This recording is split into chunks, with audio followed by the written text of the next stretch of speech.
History is being made today in the high-stakes digital battleground between the US and China over TikTok's future. Imagine a world where a single app's ownership could reshape global tech politics, and now, here we are. But here's where it gets tricky.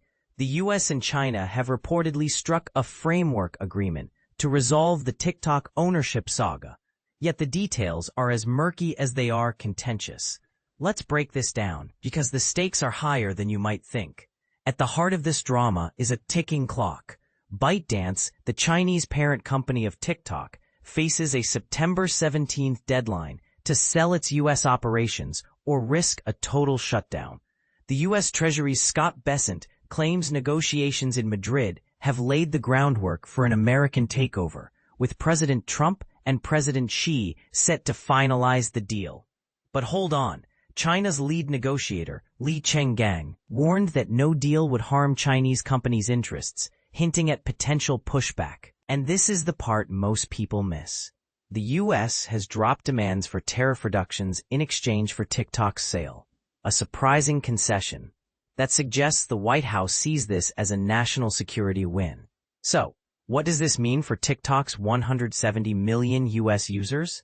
The U.S. government argues that TikTok's access to user data poses a national security threat of immense depth and scale, a claim ByteDance has repeatedly dismissed. The company insists its U.S. operations are independent and that no data is shared with Beijing. Here's the rub. The Supreme Court just upheld a law forcing TikTok to sell its U.S. division, and Trump's 75-day reprieve has already bought time for deals to be brokered. Now the clock is ticking again. Speculation has swirled around potential buyers like Elon Musk, Mr. Beast, and Frank McCourt, but the path forward remains uncertain. The U.S. Trade Representatives team emphasized that any deal must pass leadership approval, and China's refusal to sacrifice its principles adds another layer of complexity.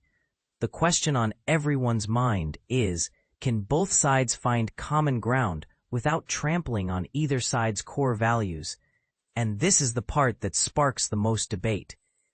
Is this deal truly about national security? Or is it a geopolitical chess move to weaken China's digital influence? Does forcing a sale violate free speech rights, as TikTok argues?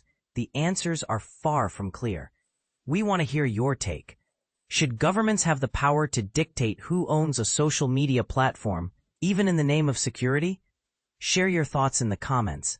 This is a conversation that's far from over.